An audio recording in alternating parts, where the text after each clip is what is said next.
Magandang araw po sa inyong lahat. Ang kwentong inyong mapapakinggan ay tungkol sa binatang si Lindon na nakatira sa isang baryong matagal nang nabubuhay sa takot dahil sa isang aswang. Sa hindi inaasahang pangyayari, isa si Lindon na naging biktima ng aswang.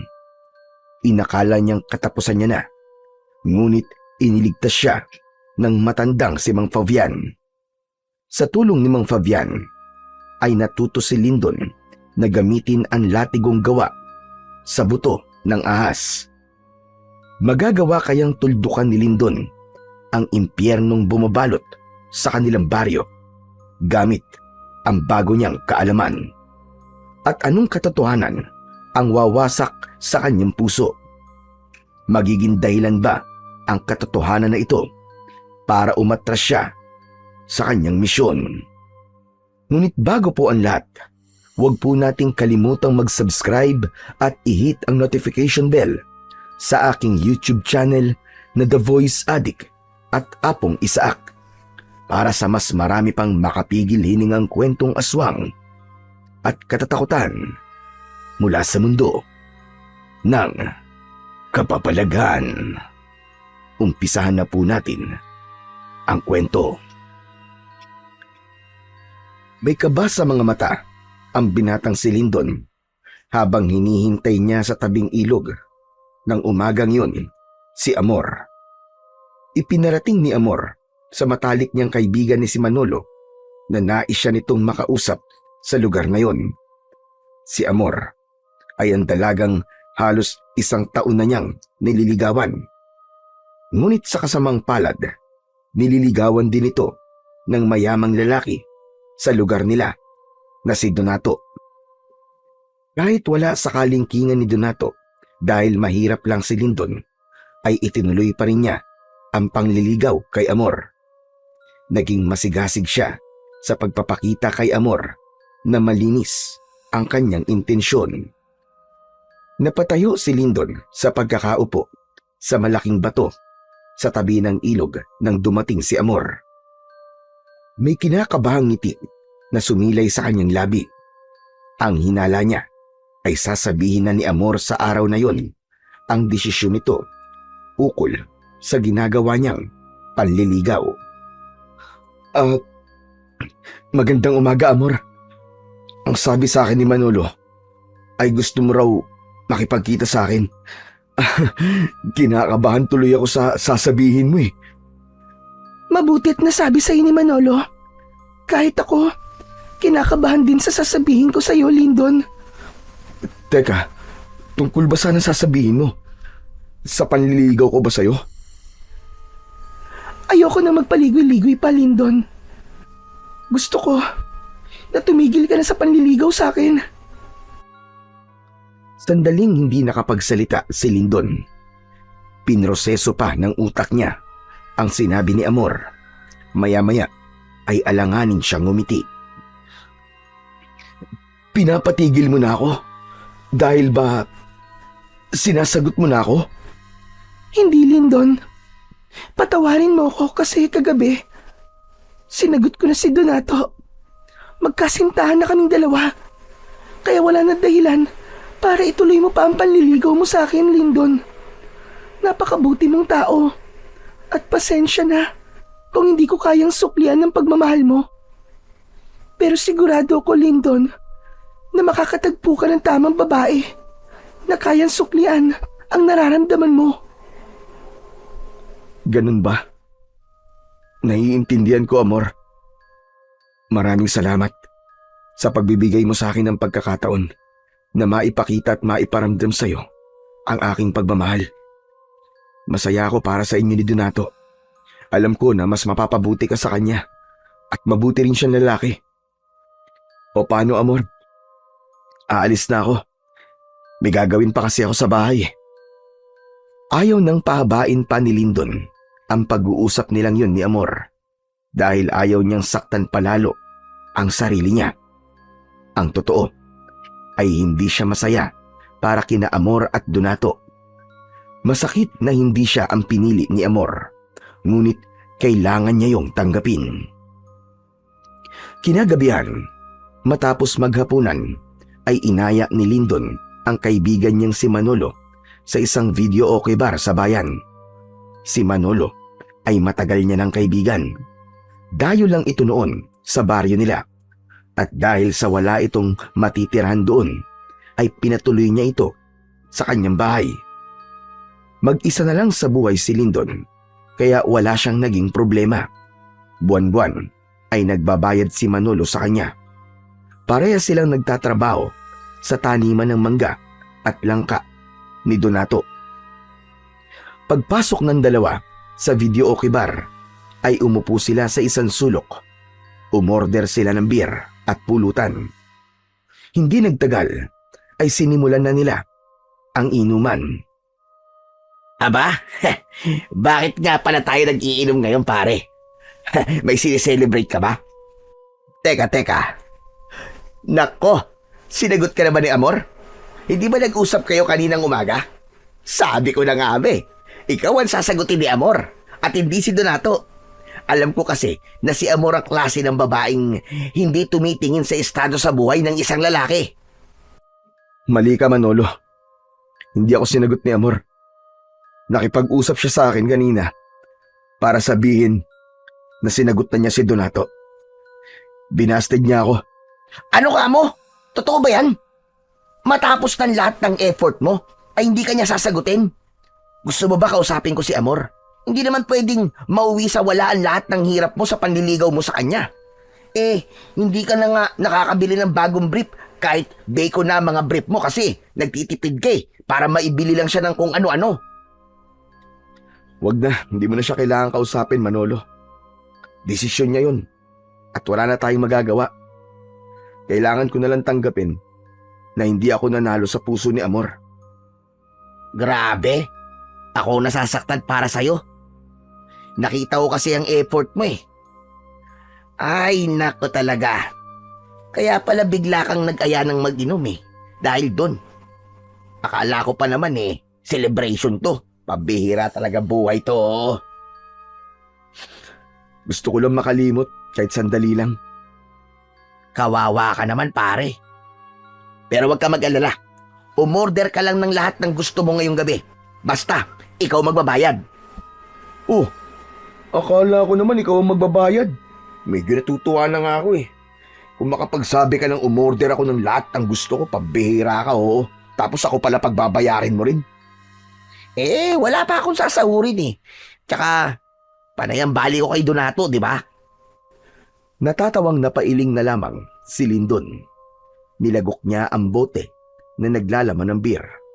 Nagpatuloy ang pag-uusap nila ni Manolo.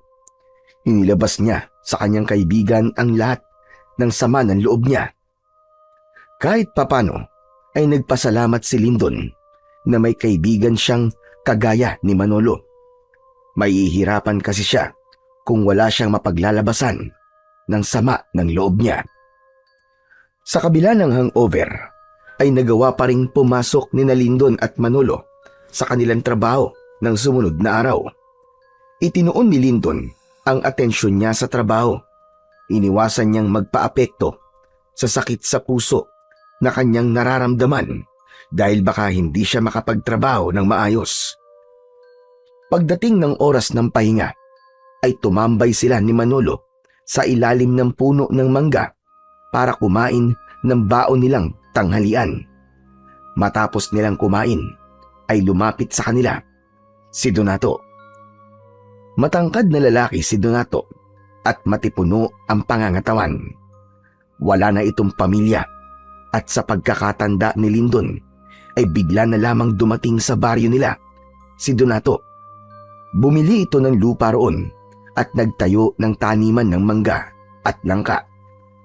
Malaki ang naitulong nun sa ilang tao sa baryo dahil marami sa kanila ang nagkaroon ng trabaho.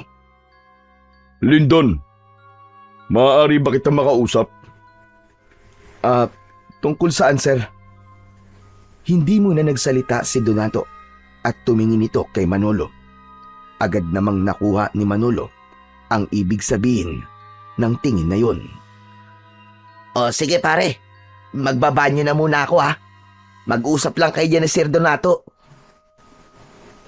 Nang umalis si Manolo, ay tumayo si Lindon. May hinala siya na ang pag-uusapan nila ni Donato ay ang tungkol kay Amor. Ano ho pala ang pag-uusapan natin, Sir Donato? Nasabi na siguro sa ni Amor ang tungkol sa aming dalawa. Meron sana akong ipapakiusap sa iyo, Lindon. Alam ko na magkaibigan kayo ni Amor bago mo siya niligawan.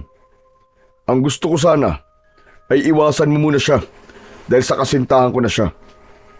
Alam mo na siguro ang ibig ko sabihin. Naiintindihan ko, sir. Huwag ho kayong mag-alala. Hindi niyo ako magiging problema.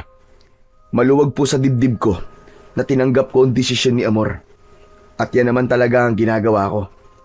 Iniiwasan ko na po si Amor bilang respeto sa relasyon po ninyong dalawa. Mabuti naman kung ganon. Aasahan ko yan, Lindon. Inilahad ni Donato ang isa nitong kamay. Walang pag-aalinlangan naman na inabot yon ni Lindon at nakipagkamay siya rito. Matapos yun, ay umalis na si Donato at bumalik na si Manolo. O ano pare? Tungkol kay Amor ang sinabi sa ni Sir Donato, no? Tama ka. Ang sabi niya ay baka pwedeng lumayo muna ako kay Amor. Kasi magkasintahan na raw sila. Ha? Sinabi niya yun? Bakit kanya palalayuin kay Amor? Matagal na kayo magkaibigan. Pero pare, siguro nga tama lang yun. Mas okay na umiwas na muna ako kay Amor. Kasi masasaktan lang ako kung patuloy ako makikipagkaibigan sa kanya. Saka ko na siya kakausapin kapag nawala ng nararamdaman ko sa kanya. Ikaw ang bahala pare. Ang sinabi ko opinyon ko lang naman. Pero sa pagkakakilala ko sa'yo, matagal mawala ang feelings mo sa isang babae. Kaya panigurado, matatagalan ka pang makamove on kay Amor. Wala na akong magagawa sa bagay na yan. Itutuon ko na lamang ang aking pansin sa ibang bagay, gaya nitong trabaho natin. Yan, tama yan pare. Suportado kita dyan. Tinapik ni Manolo ang balikat ni Lindon at ngumiti siya rito. Tumingin sa malayo si Lindon at inisip niya ang mga maaaring mangyari sa kanya sa mga susunod na araw. Ipinagdasal niya sa Diyos na sana ay gabayan siya at patatagin pa ang kanyang kalooban. Ngunit hindi lang ang pagkabigo sa pag-ibig ang bumabagabag kay Lindon, kundi ang patuloy na banta ng kamatayan na tila laging nakaamba sa bawat paglubog ng araw.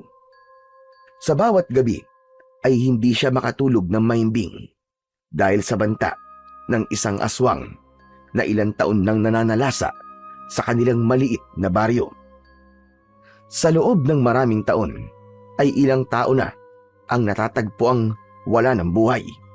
Madalas ay wakwak ang tiyan at halos wala ng dugo. Matagal nang nawala ang sigla ng baryo ni Lindon tuwing sumasapit ang gabi. Kaya naman, si Lindon ay naipit sa dalawang bangungot, ang sakit ng pagkatalo sa pag-ibig at ang takot na baka isang gabi ay maaaring siya na ang sunod na biktima ng kinatatakutang aswang. Isang gabi, matapos ang hapunan, ay nagpaalam kay Lindon si Manolo. Pare, pupuntahan ko lang sa kabilang baryo yung kaibigan ko ha. Birthday niya kasi. Nag-aya na mag-iinom kami. Bakit hindi pa kayo kaninang umaga nag-inuman? Alam mo namang delikado dito sa atin kapag gabi. Mamaya, makasalubong mo pa yung aswang . Huwag ka mag-alala sa akin pare. Palagi kong dala ang balisong ko. Ipinagmamalaki na ipinakita ni Manolo kay Lindon ang balisong nito. Sa tingin mo ba, may laban yan sa aswang? Sa dami na ng napatay nun, paniguradong napakadali lang para dun na labanan ka kahit may balisong ka, Chong. Ang negatibo mo naman mag-isip pare. Saka, hindi to ang unang beses na lumabas ako ng gabi. Kahit ilang beses hindi ko nakita yung aswang na yun . Pakiramdam ko nga, hindi totoo yun . Anong hindi totoong sinasabi mo? Ang dami-dami na nga naging biktima nun di ba? Nung isang gabi kamuntikan nang mamatay si Mang Cardo dahil nakasalubong niya yung aswang. Mabuti na lang at nakatakbo siya at pinapasok siya ni Kapitan sa bahay nila. Kung hindi, paniguradong dadagdag si Mang Gardo sa biktima ng aswang dito sa baryo natin. Alam ko na yan. O sige na, kailangan ko nang umalis at baka ako na lang ang hinihintay ng kaibigan ko Basta, kapag sobrang late na, doon na lang ako makikitulog sa kanila tapos bukas ng umaga na lang ako uuwi. Okay? Kung doon ka matutulog, agahan mo ang uwi mo at may trabaho pa tayo bukas. Oo na pare. Para ka namang nanay ko kung magpaalala Biglang natigilan si Manolo at bumakas sa mukha nito ang lungkot. Alam ni Lindon ang dahilan ng pagbabago ng emosyon ng kanyang kaibigan. Yun ay dahil sa ipinamigay ito ng sarili nitong ina nung bata pa ito. Hindi na nagsalita si Manolo at lumabas na ito ng bahay nila habang si Lindon ay inihatid ng tanaw ang kanyang kaibigan. Saka lang niya isinarado ang pinto nang mawala na sa kanyang paningin si Manolo. Hindi magawang makatulog ni Lindon ng gabing yon. Nais na sana niyang matulog dahil may trabaho pa siya kinabukasan, pero sadyang mailap ang antok sa kanya. Bumangon siya at lumabas ng bahay upang magpahangin. Ilang minuto na lang at 12:00 na ng hating gabi. Tahimik ang paligid, kaya nang may narinig siyang pagsigaw ng isang babae sa hindi kalayuan, ay dinig na dinig niya yon. Tulong! Tulungan niyo ako! Saklolo! Teka, si Amor yun Ang unang pumasok sa isip ni Lindon ay baka inaatake ng aswang si Amor. Bumalik siya sa loob ng bahay at kinuha ang matalas niyang itak. Tumakbo siya papunta sa pinanggagalingan ng sigaw. Hindi nga siya nagkamali dahil nakasalubong niya si Amor na tumatakbo at takot na takot. Napayakap si Amor kay Lindon na para bang naramdaman itong ligtas na ito nang makita siya. Lindon, salamat sa Diyos at nakita kita. Tulungan mo ako. Bakit? Ano ba nangyayari? Hinahabol ako ng aswang. Ha? Nasaan ang aswang? Hindi ko alam. Kanina'y nasa likod ko lang siya. Tulungan mo ako, Lindon. Magsasalita pa sana si Lindon, ngunit isang mababang pag-ungol ang narinig nila sa kung saan. Paglingon nila sa kaliwa ay nagimbal sila nang makita nila ang aswang. Matangkad yun at may malaking katawan. Meron yung makapal na balahibo, mapupulang mga mata at matutulis na mga ngipin at kuko. Naglalawa yun na parabang gutom na gutom. Iniharang ni Lindon ang sarili niya kay Amor. Humigpit ang paghawak niya sa itak. Yun ang unang beses na nakaharap niya ang aswang, kaya matindi ang takot at kilabot na kanyang naramdaman. Umalis ka rito! Kung inaakala mo matatakot ako sa'yo ay nagkakamali ka! Hindi ka sasantuin ng itak ko! Galit na umangil ang aswang. Humakbang ito ng isa pero hindi natinag si Lindon sa kanyang kinatatayuan. Lindon, siya yung aswang na sinasabi ko sa'yo na humahabol sa akin. Huwag kang mag-alala, Amor. Hindi ko hahayaan na may mangyaring masama sa'yo. Hoy, aswang! Hindi mo ba ako narinig? Ang sabi ko, umalis ka na! O gusto mo pa akong subukan?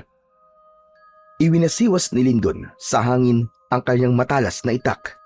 Ipinakita niya sa aswang na hindi siya natatakot kahit ang totoo ay natatakot na siya rito. Alam niya kung gaano nakarami ang napatay ng aswang at kung mamalasin siya ay mapapabilang siya sa mga buhay na kinuha nito.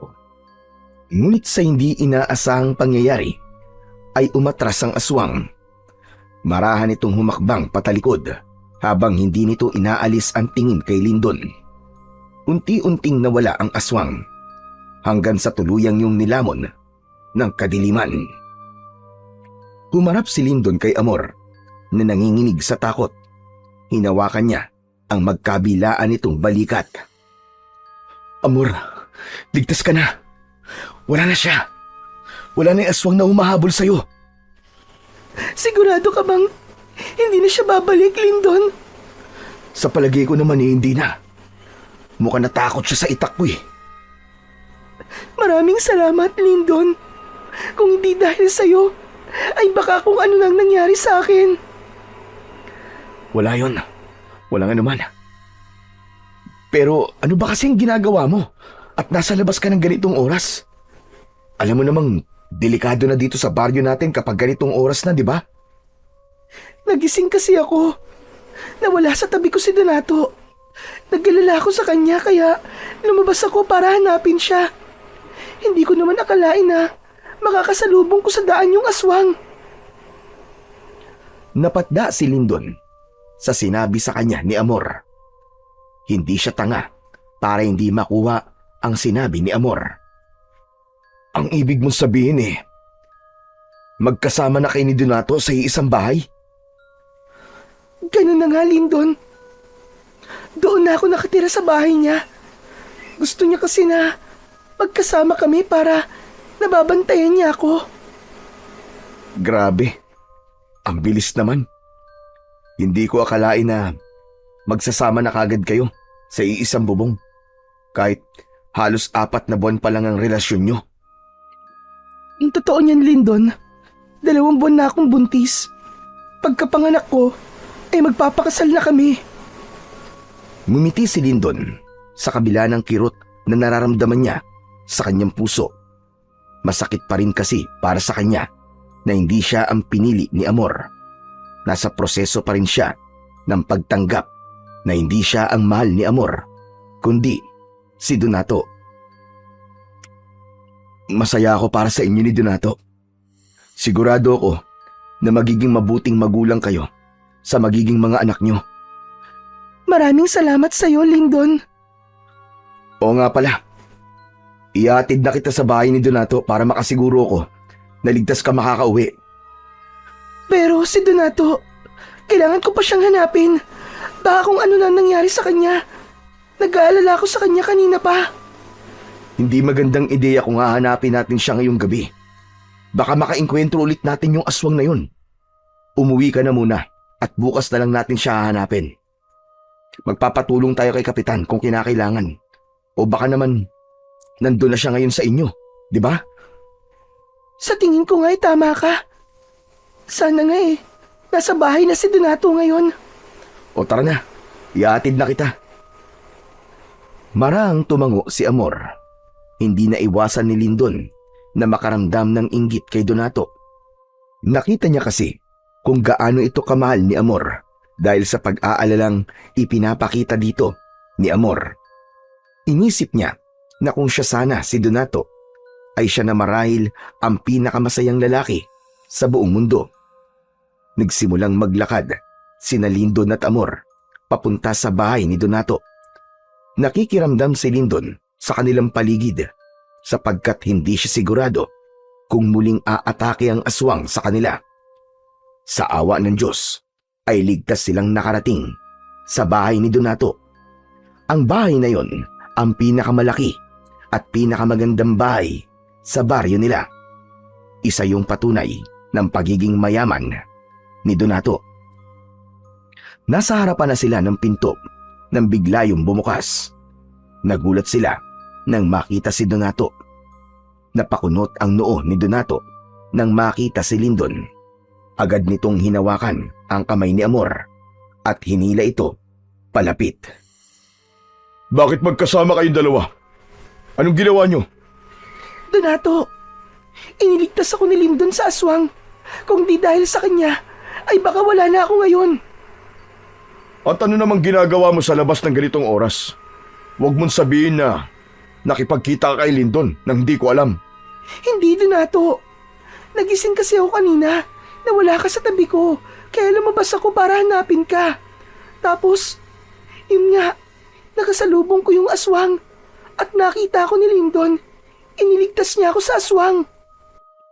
Totoo po ang sinabi ni Amor sa inyo, Sir Donato.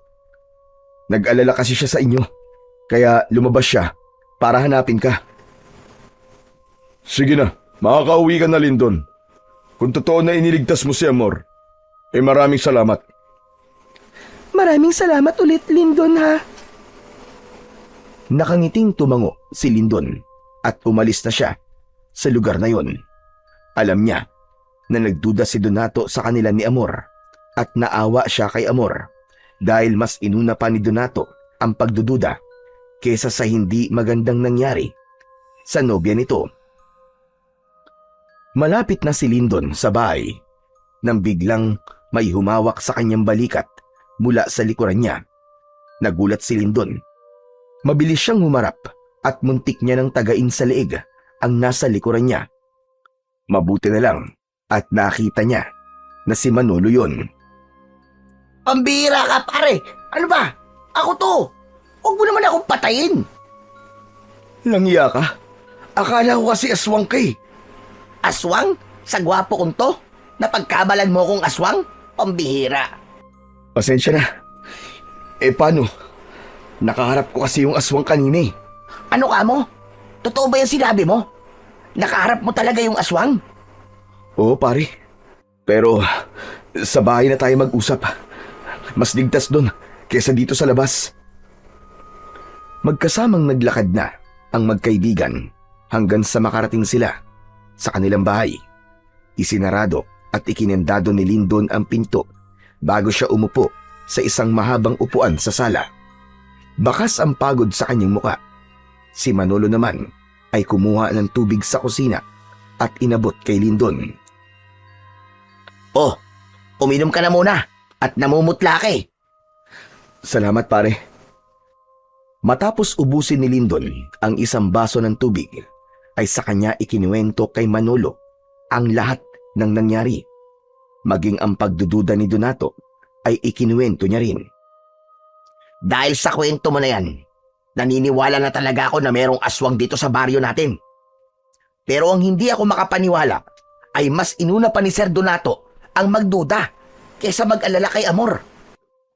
Parehas tayo na naisip pare. Grabe. Naawa nga ako kay Amor kasi naramdaman ko na parang walang pakialam si Donato sa kanya. Wala naman tayong magagawa kasi siya ang pinili ni Amor eh. Sa bagay, tama ka. Pero maiba ako Manolo. Bakit palang bilis mong umuwi? Akala ko ba doon ka matutulog? Wala eh. Natapos kagad yung inuman namin eh. Kaya kung mapapansin mo, hindi ako lasing. Paano kasi? Iisang bote ng alak yung binili ng may birthday. Nung naubos na, gusto niya na mag-ambagan kami ng mga bisita niya para bumili ng alak. Siyang may birthday tapos kami ang sasagot sa alak. Aba, mali naman yun. Kaya umuwi na lang ako. Ang kunat mo talaga. Hindi mo pa pinagbigyan. Sumahod naman tayo kahapon, di ba? Kahit na may pera ako, hindi ako mag-aambag sa pang-alak niya, no? Ang lakas ng loob niyang mag-aya ng inuman tapos isang bote lang palang kaya niya. Bagyang natawa si Lindon sa sinabi ni Manolo. Hindi nagtagal ay nagpaalam na siya kay Manolo na matutulog na siya. Pumasok na siya sa kanyang kwarto at nang nakahiga na siya ay patuloy pa rin niyang iniisip ang nangyari. Hanggang sa sandaling yun ay hindi pa rin siya makapaniwala na nakaharap na niya ang aswang at nakita niya yun ng malapitan. Kahit pumikit siya ay hindi pa rin nawala sa isip niya ang nakakatakot na itsura ng aswang. Mabilis na lumipas ang mga araw at buwan. Patuloy na namuhay sa takot ang mga tao sa baryo ni Lindon dahil sa pag-atake ng aswang. Kahit isa sa kanila ay walang naglalakas ng loob na tugisin ito. Kahit ang kanilang kapitan at ang mga tanod ay takot na magronda sa gabi. Sanay na sila na walang inaasahan para sa kanilang proteksyon, kundi ang kanilang sarili lamang. Simula nang iligtas ni Lindon si Amor sa aswang, ay hindi na sila muling nagkaroon ng pagkakataon na magkausap. Nagkaroon siya ng hinala na pinagbawalan na ito ni Donato na makipag-usap sa kanya. May mga pagkakataon na isinasama ni Donato si Amor sa taniman at doon niya napansin na lumalaki na ang tiyan nito. Dahil sa buntis na si Amor at ikakasal na ito kay Donato, ay mas lalong pinilit ni Lindon na alisin na ang nararamdaman niya kay Amor. Isiniksik niya sa kanyang sarili na wala na talagang pag-asa na maging sila sa huli at palagi na lang niyang ipinagdadasal ang kaligayahan ng babaeng kanyang iniibig. Isang umaga, habang abala sa pagtatrabaho sa taniman, ay lumapit si Manolo kay Lindon. Bagya siya nitong si Nico, kaya napatingin siya sa kanyang kaibigan. Hoy, ano ka ba? Hindi to ang oras ng kwentuhan, no? Alam ko kaya ka nandito kasi makikipagkwentuhan ka na naman sa akin. Wala naman tayong masyadong ginagawa, ikaw naman. Pero tignan mo sina Amor at Donato. Ang laki na ng tiyan ni Amor, no? Siguro, malapit ng mga anak yan. Hayaan mo na sila, Manolo. Bakit parang hindi ka masaya? Akala ko, Ben, sabi mo sa akin magiging masaya ka na lang para kay Amor. Oo nga, pero hindi naman ganun kadaling tanggapin ng lahat. Sa bagay, mahirap talaga kasi alam ko kung gaano mo kamahal si Amor. Tumahimik na si Lindon at mabilis niyang tinignan sina Amor at Donato na nakaupo sa mahabang upuang kawayan sa ilalim ng isang puno. Masayang nagkekwentuhan ng dalawa at bakas sa mukha ni Amor ang saya habang hinahaplos ang tiyan. Hindi sinasadyang napatingin si Amor kay Lindon. Pakiramdam ni Lindon ay tumalon ng puso niya. Nang matipid na ngumiti sa kanya si Amor, iniwas niya ang tingin sa babae at nagkunwaring abala sa kanyang ginagawa. Isang gabi, habang mahimbing na natutulog si Lindon, ay nagising siya sa sigawan ng mga tao sa labas. May mga sumisigaw na naroon na naman daw ang aswang, kaya agad siyang bumangon at lumabas ng kanyang kwarto. Sumilip siya sa pinto at nasilayan niya ang mga taong nagkakagulo, ngunit hindi niya makita ang aswang. Ngunit sa kilos at reaksyon ng mga tao, alam ni Lindon na naroon ang aswang. Kinabahan si Lindon dahil may posibilidad na pasukin ng aswang ang bahay ng kahit na sino sa kanila at hindi ligtas ang bahay nila sa pag-atake nito. Kinuha niya ang itak sa kusina at kinatok ang kwarto ni Manolo. Manolo! Manolo, gumising ka dyan! Manolo! Sumasalakay na naman ang aswang! Gumising ka! Ilang ulit na kumatok si Lindon. Paulit-ulit niyang tinawag ang pangalan ni Manolo, ngunit walang sumagot sa kanya. Pambihira! Ito talaga si Manolo! Parang mantika kung matulog! Naging mas malakas ang sigawan ng mga tao at sa pagkakataon na yon ay narinig niya ang pangalan ni Amor. Dahil doon ay tuluyan na siyang lumabas at kinakabahang lumapit siya sa mga taong nagkukumpulan. Isang matandang lalaki ang tinanong niya sa nangyayari. Manong, ano po nangyayari? Nasaan po ang aswang? Si Amor, yung nobya ni Donato, tinangay siya ng aswang. Ano? Saan po siya dinala ng aswang? Itinuro ng matandang lalaki ang magubat na bahagi ng kanilang baryo. Anito ay kinakaladkad ng aswang si Amor. Sinabi rin ito na dahil buntis si Amor ay naging mainit ito sa mata ng aswang. Walang ibang nasa isip si Lindon ng mga sandaling yon, kundi ang iligtas si Amor. Hindi siya papayag na maging biktima ito ng aswang, lalo na ang anak na dinadala nito. Sa kabila ng takot, ay sinuong ni Lindon ang makapal na kagubatan. Hahanapin niya roon si Amor at ang aswang. Diyos ko, sana hindi pa huli ang lahat. Huwag niyo pong hayaan na mapahamak si Amor at ang anak niya. Nagpatuloy si Lindon sa paghahanap. Hindi niya na alintana ang pagtusok ng mga matutulis na bato sa kanyang talampakan. Sa pagmamadali niya kasi kanina ay hindi niya na naisip na magsuot ng tsinelas. Hanggang sa narinig niya ang kalunos-lunos na pagsigaw ni Amor. Paglingon niya sa kanan ay doon niya nakita si Amor na mabilis na tumatakbo habang sapo ang may kalakihan nitong tiyan. Sinalubong ni Lindon si Amor. Agad niyang napansin ang malalim na sugat nito sa braso. Dumudugo yun at mukhang mula sa kalmot ng aswang. Lindon! Lindon, tulungan mo ako! Yung aswang! Gusto niya akong patayin! Tara na! Umalis na tayo rito bago pa niya tayo maabutan. Teka! May kailangan kang malaman, Lindon. Yung aswang! Gusto niya akong patayin. Kasi nalaman ko ang sikreto niya. Kilala ko na kung sino ang aswang, Lindon. Kilala ko siya. Sino, Amor? Sino ang aswang? Ngunit bago pa makapagsalita si Amor, ay biglang lumitaw ang aswang sa likod nito. Hinablot ng aswang si Amor sa magkabilaang balikat at hinila ito palayo kay Lindon. Sa lakas ng aswang ay madali nitong nailayo si Amor, habang si Lindon ay nanlaki ang mga mata sa gulat dahil sa bilis ng pangyayari. Nang may masmasan ay hinabol ni Lindon ang aswang. Sinundan nito ang madilim na bahagi ng kagubatan kung saan ito naglaho kasama si Amor. Hanggang sa isang kalunos-lunos na pagsigaw mula kay Amor ang bumasag sa katahimikan ng gubat.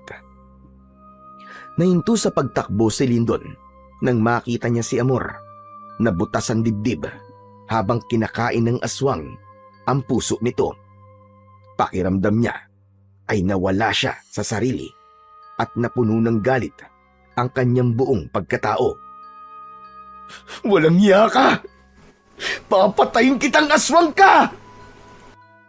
Walang pagdadalawang isip na sinugod ni Lindon ng aswang gamit ang itak. Tumayo ang aswang para salubungin siya. Inindayan niya ito ng isang malakas na saksak sa tiyan, pero mabilis itong nakaiwas. Tinadyakan siya ng aswang sa dibdib. Bumulagta siya sa damuhan at agad na nawalan ng hangin sa katawan. Pinilit niyang tumayo at muling umatake. Ngunit hinarang ng aswang ang kanyang braso at sinunggaban siya sa balikat. Umalingaw-ngaw ang sigaw ni Lindon nang maramdaman niya ang matatalim na ngipin ng aswang na bumaon sa kanyang laman. Pilit niyang itinulak ang aswang gamit ang natitirang lakas. Kinalmot siya ng aswang sa dibdib. Binuhat siya nito at itinapon sa lupa. Naramdaman niya ang pagkirot ng kanyang tagiliran na tila nabalian siya ng tadyang. Puno ng dugo ang kanyang katawan at nanlalabo na ang kanyang paningin. Nang sandaling yun, napagtanto ni Lindon na wala siyang laban sa aswang. Kung hindi siya tatakas, ay matutulad siya kay Amor. Kaya nang makita niyang palapit ang aswang, ay agad siyang tumalikod at tumakbo. Pikit matang tinahak niya ang madilim na kagubatan habang naririnig niya ang malakas na yabag ng aswang sa kanyang likod. Ngunit sa hindi inaasahang pangyayari, ay nahulog si Lindon sa pababang lupa. Nawalan siya ng balanse at nagpagulong-gulong siya paibaba.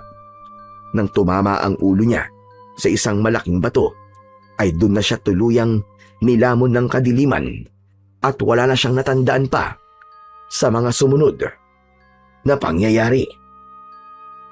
Ang buong akala ni Lindon ay katapusan niya na, kaya laking gulat niya nang muli siyang magising sa loob ng isang kubo na hindi pamilyar sa kanya. Sinubukan niyang bumangon, ngunit sumakit ang kanyang buong katawan. Isang matandang lalaki ang pumasok sa kubo na may dalang mangkok na may umuusok na sabaw. Sino ka? Nasaan ako? Ako si Fabian. Ako ang nakakita sa iyo sa gubat na walang malay.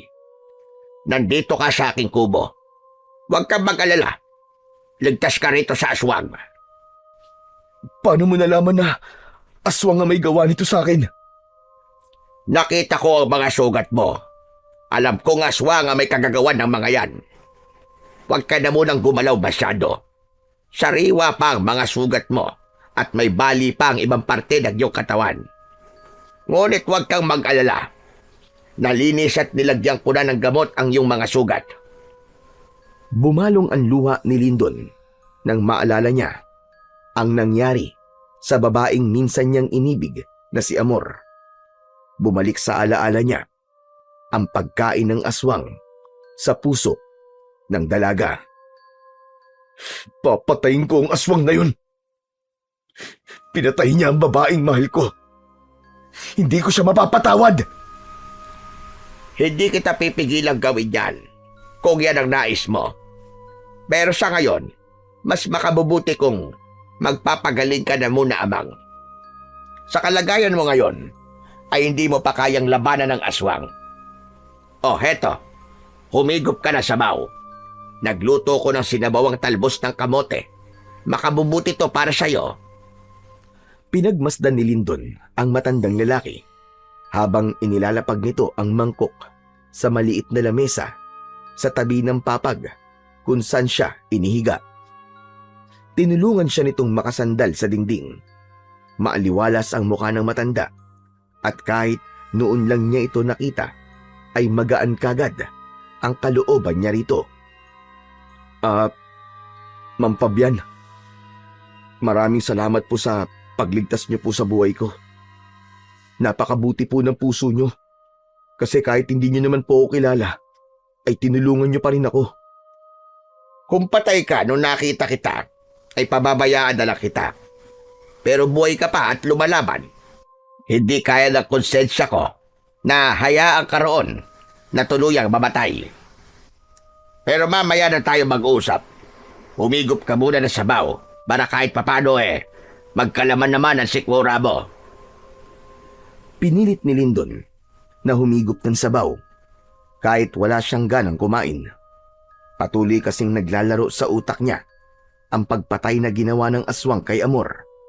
Napakasakit para sa kanya ng pangyayaring yun, lalo na't hindi lang ang buhay ni Amor ang kinuha ng aswang, kundi maging ang buhay ng sanggol na dinadala nito. Matapos maubos ni Lindon ang sabaw, ay doon na siya muling kinausap ni Mang Fabian. Nagpakilala na siya sa matanda at ikinuwento niya rito ang lahat ng nangyari. Simula sa ilang taong pag-atake ng isang aswang sa baryo nila at ang pagpatay ng aswang kay Amor. Lahat ng detalye ay sinabi niya kay Mang Fabian. Nang matapos ng magkwento si Lindon, ay naramdaman niya ang bigat sa muka ng matandang lalaki. Naririnig ko ang tungkol sa aswang na yan sa tuwing nagtutungo ko sa palengke para magbenta ng mga tanim kong gulay. At alam kong napakasakit ng pinagdadaanan mo ngayon. Masakit makita na mamatay ang isang taong importante sa'yo, lalo na sa kamay ng isang aswang. Ang ibig niyo po bang sabihin may mahal kayo sa buhay na pinatay din ng aswang? Tama ka. Meron nga. Hindi lang isa, kundi dalawa. Ang aking asawa at anak. Wala akong nagawa noon. Halos mabaliw ako. Kaya itinigil ko na ang pagiging manunugis ng mga aswang dahil pakiramdam ko ay wala ng dahilan para gawin ko pa yon. Teka, isa po kayong manunugis? Noon yon, Lindon. May kaalaman din ako sa panggagamot. Nang huminto na ako, ay pinili ko manirahan dito sa gubat na malayo sa mga mahal ko sa buhay. Gusto ko silang protektahan dahil alam ko na uubusin ng mga aswang ang mga taong malapit sa akin. Hanggat hindi ako humihinto sa pagtugi sa mga hayop na yon. Hindi akalain ni Lindon na mas mabigat pa pala ang naranasan ni Mang Fabian kung ikukumpara sa nangyari sa kanya. Ganun pa man, nakitaan niya si Mang Fabian ng katatagan ng loob. Gusto ko pong patayin ng aswang na nananalasa sa aming baryo, Mang Fabian. Gusto kong tuldukan ng napakaraming taon na nabuhay kami sa takot nang dahil sa kanya. Panahon na para kahit isa ay may lumaban sa halimaw na yon. Sa tingin ko po, ay pinagtagpo po tayo ng tadhana upang turuan niyo po ako ng inyong nalalaman sa pakikipaglaban sa mga aswang. Lyndon, hindi birong kalaban ng mga aswang, sinasabi ko sa'yo. May ilan sa kanila na matatalino, tuso. Gagamitin nila ang kahinaan mo kung hindi ka nila magagawang talunin. Dapat ay buo ang loob mo kung gagawin mo ang iyong sinabi. Buo na po ang loob ko, Tatang. Ayoko na pong hintayin na may mabiktima pa siya na taong malapit sa akin. Walang problema sa akin kung nais mong matutunan ang aking nalalaman. Pero sa ngayon, magpalakas ka na muna. Hindi makabubuti sa'yo kung sisimulan kagad natin ang iyong pagsasanay na ganyan ang kalagayan ng iyong katawan. Sumang-ayon naman si Lyndon sa sinabing yon ni Mang Fabian. Naiintindihan niya na hindi siya maaaring magpadala sa kanyang galit. Alam niya na hindi siya maaaring sumabak sa gera na walang alam sa kung paano makipaglaban. Sa mga sumunod na araw, ibinuhos ni Lyndon ang lahat ng natitira niyang lakas upang makabangon. Sa kabila ng sakit ng mga sugat at panghihina ng katawan, ay pinilit niyang gumalaw araw-araw kahit paunti-unti lamang. Lahat ng sinabi ni Mang Fabian na ukol sa mabilis niyang paggaling ay sinunod niya. Walang sawang inalagaan siya ni Mang Fabian at makalipas lamang ang ilang linggo ay natuyo na nga ang mga sugat ni Lyndon at tuluyan na siyang nakabawi ng lakas. Kahit paano ay nasanay na rin si Lyndon sa buhay niya sa gubat. Wala siyang ibang taong nakakausap kundi si Mang Fabian, ngunit hindi naalis sa kanya ang pag-aalala sa kanilang baryo. Isang hapon, nakaupo si Lyndon sa labas ng kubo. Nakatanaw siya sa araw na unti-unti nang lumulubog. Maya-maya pa ay dumating si Mang Fabian na may dalang bigas na nakalagay sa plastic bag. Nakangiting lumapit ang matanda kay Lyndon. Kumusta ka naman dito, iho, habang wala ako? Ayos lang po, Mang Fabian. Pero hindi ko po maiwasang mag-alala sa mga tao sa aming baryo eh. Sigurado po ako na hanggang ngayon ay patuloy pa rin naghahasik ng lagim at kamatayan yung aswang na yon. Handa ka na ba, Lyndon? Gusto mo naman turuan kita ng kaalaman ko sa pakikipaglaban sa mga aswang? Handa na po ako, Mang Fabian. Ayoko na pong patagalin pa ang pamamahinga ko. Kailangan ko nang harapin ang aswang na yon. Sige, bukas ay sisimulan na natin ang iyong pagsasanay at sisiguraduhin ko na bago ka sumabak sa pakikipaglaban sa aswang na yon, ay handa ka at ikaw ang mananalo. Maraming salamat po, Mang Fabian. Napakalaking tulong niyo po talaga sa akin. Tumango si Mang Fabian. Matapos yun, ay tinulungan na ito ni Lyndon na maghanda ng kanilang hapunan.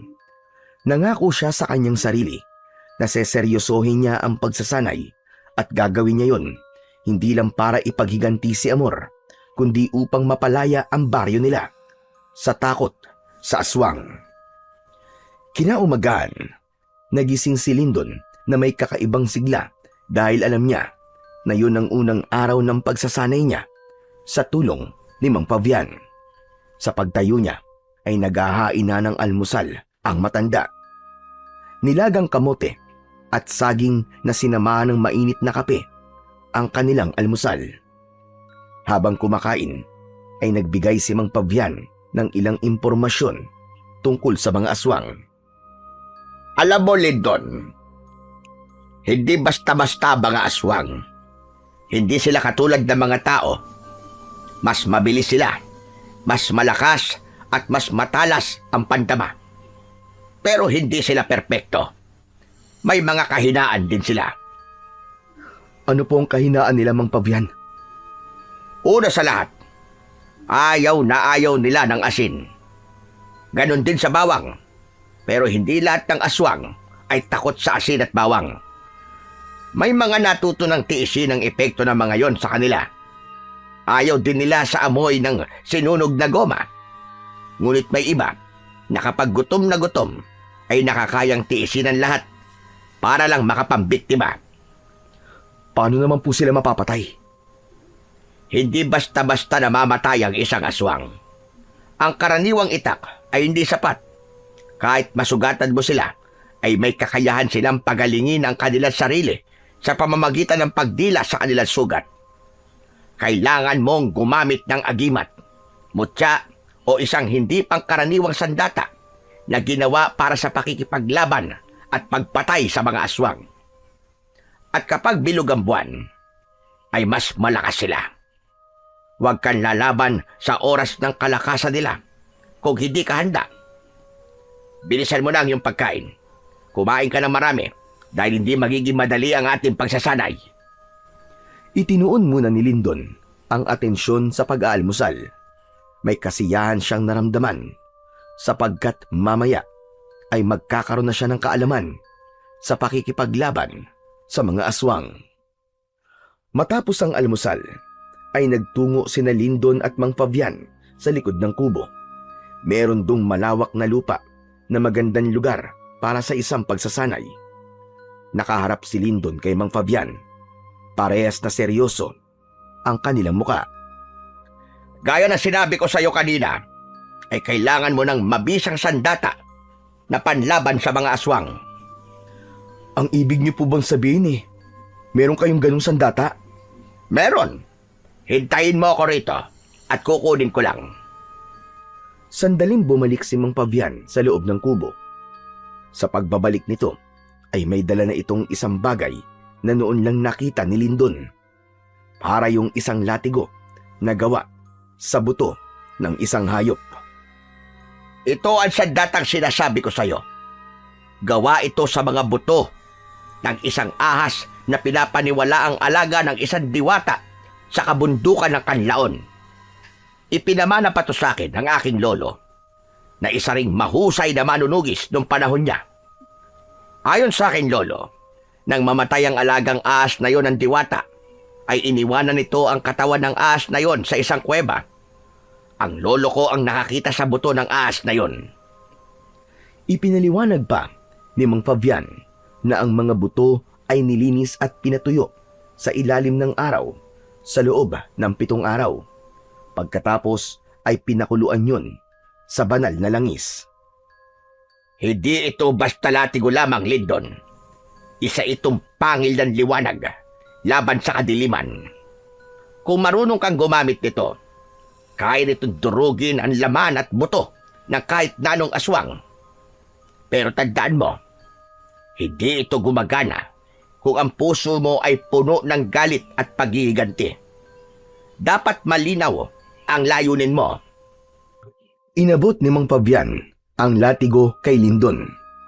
Naramdaman niya ang bigat nun. Ang latigo ay may habang halos 5 talampakan. Ang hawakan nun ay gawa sa isang matibay na uri ng kahoy. Sa dulo ng latigo ay may matulis na buto na para bang sinadya yun upang dagdag na pang-atake sa kalaban. Hindi nagtagal ay sinimulan na ni Lindon at Mang Fabian ang pagsasanay. Matikas na tumayo si Lindon habang hawak ang latigong gawa sa buto ng ahas. Mahigpit ang pagkakakapit niya sa hawakan nito, habang si Mang Fabian naman ay ilang hakbang lang ang layo. May hawak itong lubid na kunwari ay latigo. Yun ay upang mas maunawaan ni Lindon ang tamang paggalaw at pag-atake. Tandaan mo sasabihin ko, Lindon. Ikaw ang kokontrol sa latigo at hindi ikaw ang kokontrol nito. Itinaas ni Lindon ang latigo at marasyong inihampas sa lupa. Napaatras siya sa lakas ng bagsik ng hagupit ng latigo. Bagyang nahukay ang lupa kung saan tumama ang latigo. Sa sumunod na mga minuto ay itinuro naman ni Mang Fabian kay Lindon kung paano gamitin ang latigo sa pag-atake at gayon din sa pagdepensa. Dahil hindi likas ang pagiging mandirigma, ay labis na nahirapan si Lindon. Mang Pavian, napakahirap palang gamitin ang latigo sa pakikipaglaban. Wala ka po bang ibang sandata na pwede kong gamitin gaya ng itak o kaya espada? Kung nais mong mapatay ang aswang sa inyong baryo, ay kailangan mo maging mahusay sa paggamit ng latigong yan. Walang nananalo na sa una pa lang ay sumusuko na kagad. Palagi mong isipin na walang bagay ang madali sa una. Lahat ay dapat pinaghihirapan bago mo marating ang tagumpay. Sa sinabing yon ni Mang Pavian, ay nabuhayan ng loob si Lindon. Inisip niya si Amor at ang mga tao sa kanilang baryo. Bagamat patuloy siyang nahirapan sa pagsunod sa galaw ni Mang Pavian, ay hindi na siya nagreklamo. Inisip niya na kailangan niyang matutunan ng lahat ng dapat niyang matutunan upang magtagumpay siya sa sandaling magkaharap na sila ng aswang. Habang lumilipas ang oras, ay unti-unti niyang naramdaman ang pagkakaisa ng kanyang katawan at ng latigo. Ganun pa man, aminado siya na marami pa siyang kailangan matutunan bago niya harapin ang aswang sa kanilang baryo. Matapos ang nakakapagod na pagsasanay, ay naupo si Lindon sa harapan ng kubo. Lumapit sa kanya si Mang Pavian at inabutan siya nito ng isang basong tubig. Nagpasalamat siya sa matanda. Bago yun, ininom. Grabe, ang hirap po talaga magsanay sa paggamit ng latigo niyo, Mang Pavian. Pero tinandaan ko po ang mga sinabi niyo sa akin na hindi dapat kagad sumuko. Gaya mo ay nahirapan din ako noong unang nagsanay ako niyan sa paggamit ng latigo. Maigpit noon ang lolo ko. Kapag nagkamali ako, ay hinahampas niya ako ng kanyang tungkod. Mukhang hindi niyo naman po gagawin sa akin yun kasi wala po kayong tungkod eh. Huwag ka mag-alala. Magkaiba kami ng aking lolo ng estilo sa pagsasanay. Sandaling natigilan si Lindon. Nang sandaling yun, ay bumalik sa kanyang alaala ang huling sandali ni Amor at isang bagay ang kanyang naalala. Mang Pavian, may bigla lang po akong naalala. May sinabi kasi sa akin si Amor eh. Ang sabi niya ay kilala na niya kung sino ang aswang. Kaya lang hindi niya nasabi sa akin kung sino kasi bigla siyang hinilat, pinatay nung aswang eh. Ang ibig po bang sabihin nun eh, isa sa mga nakatira sa baryo namin ng aswang? Malaki ang posibilidad na tama yung sinabi. Kung kilala siya ni Amor, ibig sabihin ay isa ito sa mga nakakasalamuhan niya sa araw-araw. Pero sino sa kanila ang aswang? Sayang kasi namatay si Amor nang hindi niya nasabi sa akin kung sino ang aswang na matagal nang nagpapahirap sa amin lahat. Mas magiging madali sana ang pakikipaglaban mo kung makikilala siya dahil maaari mo siyang atakihin na abang nasa anyo siyang tao. Mahina ang isang aswang kapag wala siya sa kanyang totoong anyo. Pero hindi bale. Ang importante ay nagsasanay ka na ngayon para kapag nakaharap mo siya na nasa anyong tao o aswang man siya, ay nasisiguro ko sa iyo na ikaw ang mananalo. Tumingin sa malayo si Lindon. Inisip niya ang mga pwedeng mangyari sa sandaling magkaharap na sila ng aswang. Ngunit hindi niya naiwasan ang kabang bumalot sa kanyang puso nang dahil sa pagkatao ng aswang na kailangan niyang labanan at patayin. Sa mga lumipas na araw ay nagpatuloy si Lindon sa pagsasanay sa tulong ni Mang Fabian. Marami pa itong itinuro sa kanyang teknik sa pakikipaglaban gamit ang latigong gawa sa buto ng ahas. Habang tumatagal ay nawala na ang bigat ng latigo at kung minsan ay para na siyang walang hawak. Unti-unti na rin silang naging isa ng latigo. Kung minsan, kahit mag-isa ay nagsasanay si Lindon, malinaw na sa kanya na ang kanyang ginagawa ay hindi lang para sa bigyan ng hustisya ang nangyari kay Amor at sa anak nito, kundi upang matuldukan na ang takot na maraming taon nang bumabalot sa kanilang baryo. Isang hapon, matapos ang nakakapagod na pagsasanay, ay nagtaka si Lindon nang pumapalakpak si Mang Fabian. Nakangiti itong lumapit sa kanya at tinapik siya sa balikat. Napakahusay! Napakahusay, Lindon. Ngayon ay masasabi kong handa ka ng talaga. Ang ibig niyo po bang sabihin pumapayag na po kayong harapin ko ang aswang? Oo, Lindon. At labis mo kong pinahanga dahil sa maikling panahon lang ay naging biyasa ka na kagad sa paggamit ng latigo na yan. Alam ko na ang dahilan niyan ay dahil malinaw na sa'yo kung ano ang iyong layunin. Ipinagmamalaki kita, Lindon. Maraming salamat po, Mang Fabian. Napakasarap pong mapakinggan ang mga ganyang salita mula sa inyo. Hindi ko po ito magagawa kundi dahil sa gabay at tulong nyo. At nangangako po ako na hindi ko sasayangin ang lahat ng ito. Aasahan ko yan. Ngunit huwag mo masyadong pahirapan ang iyong sarili. Dapat ay may konkreto kang plano. Huwag kang magpapadalos-dalos. Mas maganda lang sigurado sa bawat magiging hakbang mo. Yan po talaga ang gagawin ko, Mang Fabian. Ayoko pong magpadala sa galit ko at baka masayang ang lahat ng pinaghirapan natin. Sa ngayon po, ay magmamanman na muna ako sa nangyayari sa aming baryo.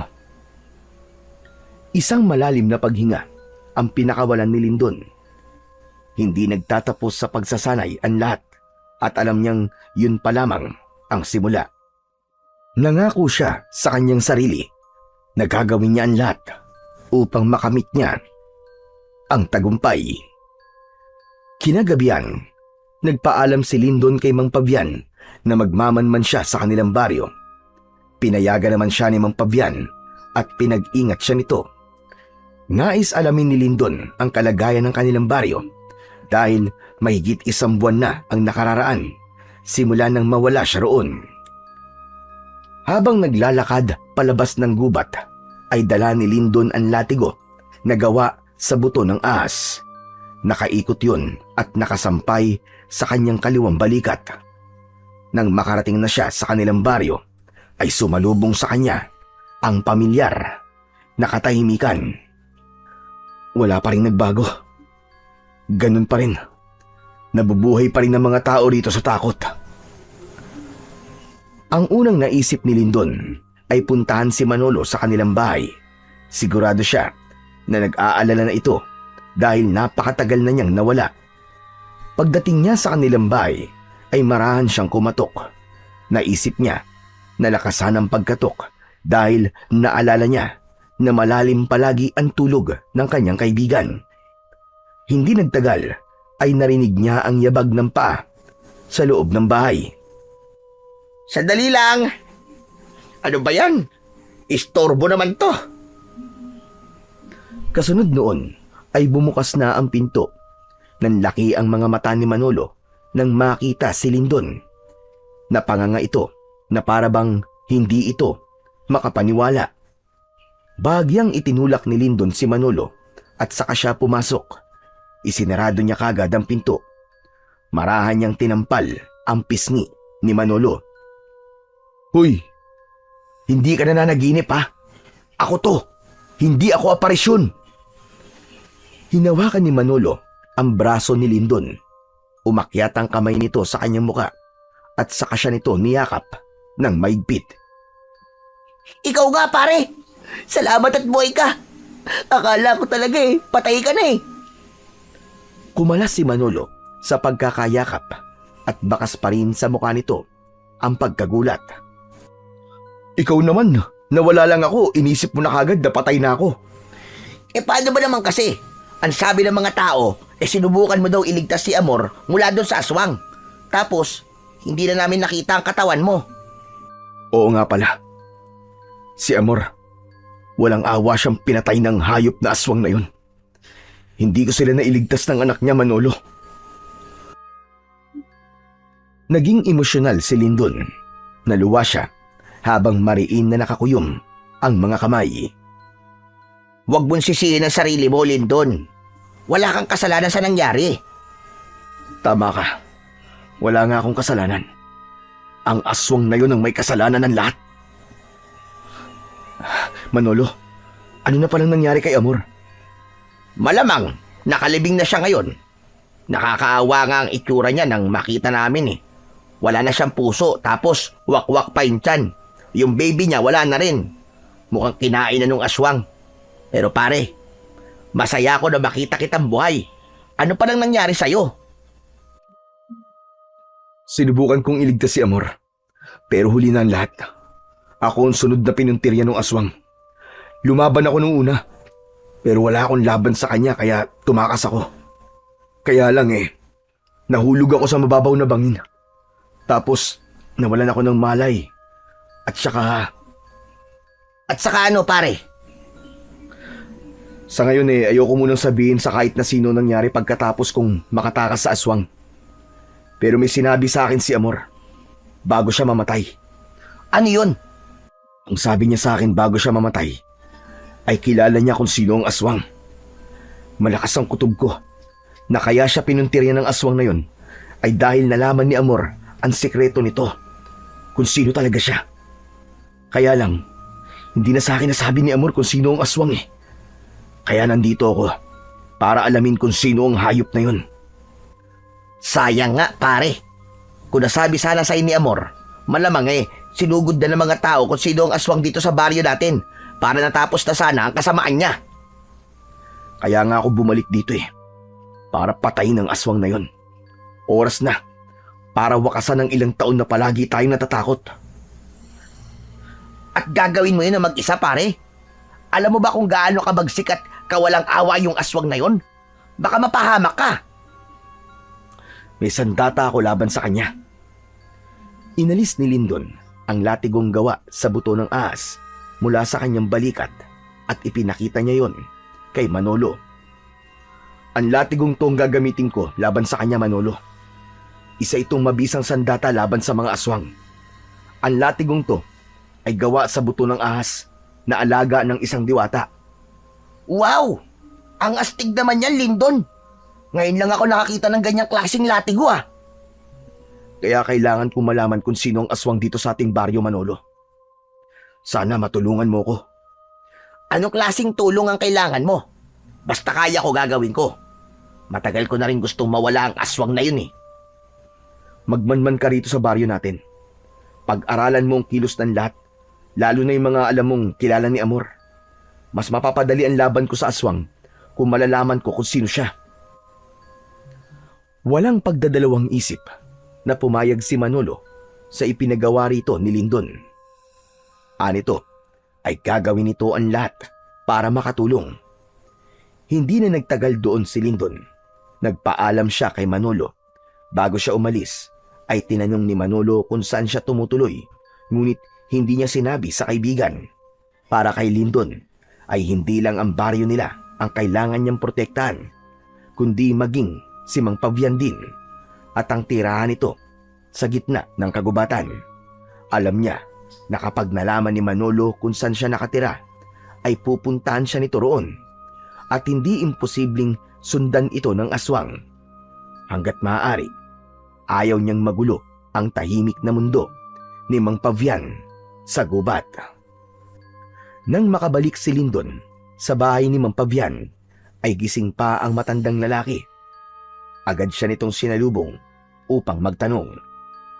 Kumusta ang lakad mo, Lindon? Sa nakita ko po, ay mukhang patuloy pa rin po ang pag-atake ng aswang sa aming baryo. Tahimik pa rin po doon, Mang Pavian. Pero sandali po ako nagpunta sa bahay ko para kausapin ang kaibigan ko. Iniisip pala ng mga tao ron na patay na ako. Hindi ba'y mas maganda yon para isipin ng aswang na wala nang maglalakas ng loob na labanan siya? Tama po kayo. Mas makakagalaw po ako ng maayos kung iisipin ng aswang na wala na ako. Pero yung kaibigan mo, sigurado ka bang mapagkakatiwalaan mo siya? Oo naman po. Matagal na po kami magkaibigan ni Manolo. Alam ko na mapagkakatiwalaan ko siya. At isa pa, tutulungan din po niya ako sa pagtuklas kung sino po ang aswang sa aming baryo. Malaking tulong po yun, lalo na't hindi pwedeng pati sa umaga ay nandun ako. Baka may makakita pa sa akin na ibang tao. Mabuti naman kung ganun. Ang mabuti pa ay magpahinga na tayo. Malalim na rin ang gabi. Sige po, Mang Pabian.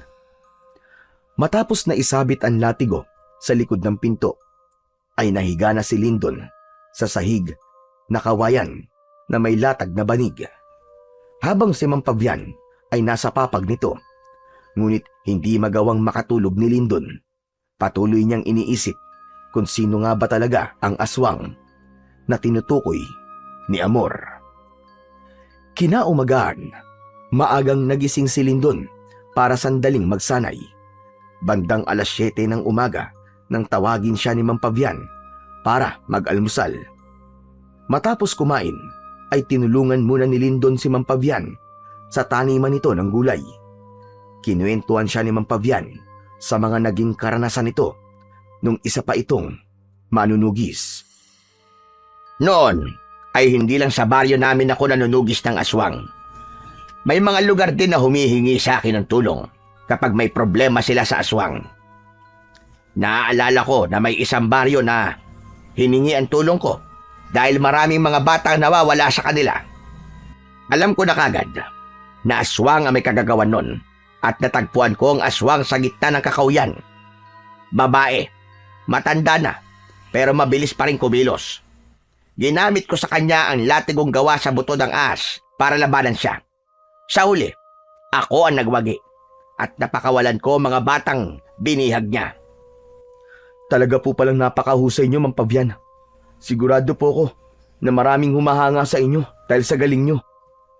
Pero hindi sa lahat ng pagkakataon ay nananalo ko, Lindon. Ilang beses din ako nasugatan. Maraming beses din ako natalo. Pero hindi ako sumuko. Palagi kong iniisip kung bakit ako nakikipaglaban. Hindi ko ginamit ang latigo para magpakitang gilas. Ginamit ko yun kasi alam kong may kailangang iligtas. Tandaan mo yan, Lindon. Ang latigong yon ay hindi para sa galit, kundi para sa katarungan at pagtulong sa mga nangangailangan. Tatandaan ko po ang lahat ng sinabi niyo sa akin, Mang Pabian. Malaking bagay po para sa akin ang mga payo niyo. Nagpatuloy sila sa pagtatanim, ngunit sa pagitan ng katahimikan ay tila may bigat na naramdaman si Lindon sa kanyang dibdib. Sa kanyang isipan, muling umukit ang alaala ng gabing nakita niyang pinatay si Amor ng aswang.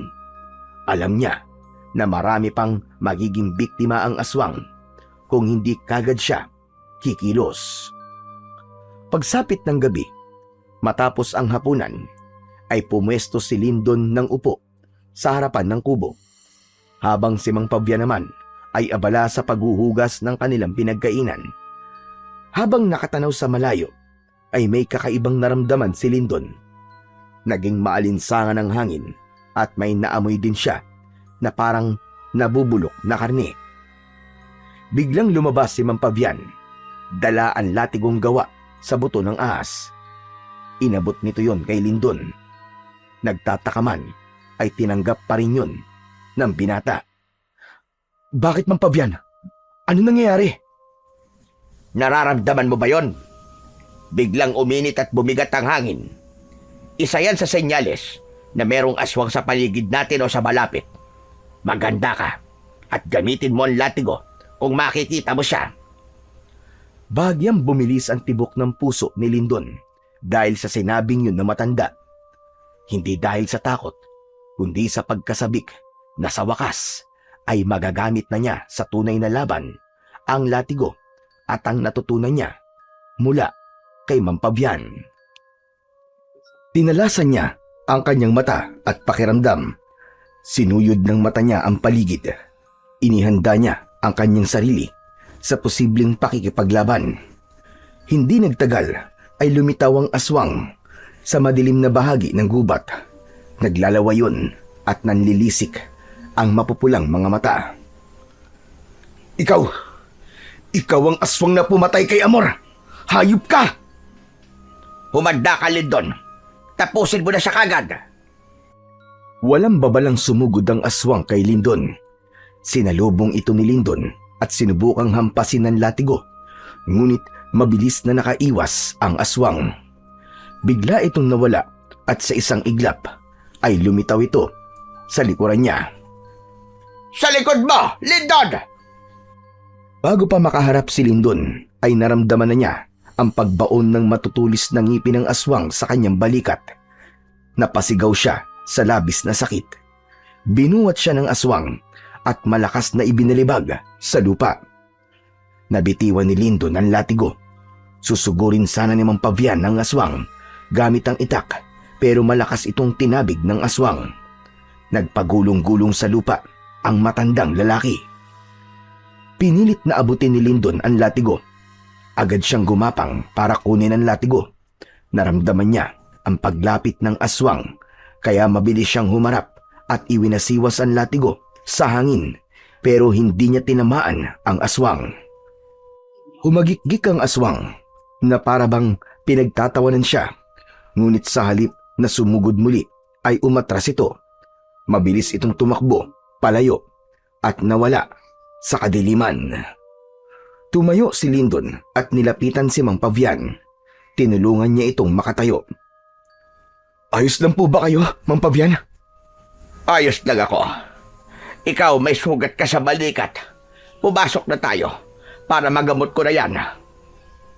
Nagpatiuna si Mang Pavian sa pagpasok sa kubo, habang si Lindon ay tinignan muna ang paligid upang makasiguro na wala na talaga ang aswang. Hindi nagtagal ay sumunod na siya kay Mang Pavian. Sa loob ng kubo ay agad na ginamot ng matandang lalaki ang sugat niya. Patawarin niyo po ako, Mang Pavian. Bakit? At para saan naman ang paghingi mo ng tawad? Dahil hindi ko po napatay ang aswang, ni hindi ko man lang siya nagalusan. Pakiramdam ko ay binigo ko po kayo. Huwag mong sabihin yan. Unang beses mo pa lang na makipaglaban sa isang aswang. Hindi porket nagsanay ka na, ay mahusay ka na kagad. Huwag ka mag-alala. Marami pang pagkakataon upang makaharap mo siya. Sa aking palagay, ay tinignan lamang ng aswang ang kapasidad mo. Kung ganun, alam na po niya na hinahanap ko siya. Sa aking palagay ay oo. At alam na rin niya na dito ka nagtatago. Sandaling nag-isip si Lindon habang nilalagyan ni Mang Pavian ng gamot ang sugat niya. Napamaang siya ng isang bagay ang pumasok sa kanyang isipan. Si Manolo. Si Manolo po yung kaibigan ko. Siya lang po ang pinagsabihan ko ng tungkol sa aking misyon. Hindi kaya meron siyang ibang pinagsabihan at nakarating yun sa aswang? Mukhang gano'n na nga ang nangyari. Kaya nais ko sanang sabihin sa'yo na wala ka dapat pagsabihan ng iyong gagawin kahit kilala mo pa, dahil maaaring yung pa maging dahilan para mabulilyaso ang iyong mga pinaplano. Pero sa tingin ko po ay daan din to para malaman ko kung sino ang aswang sa aming baryo.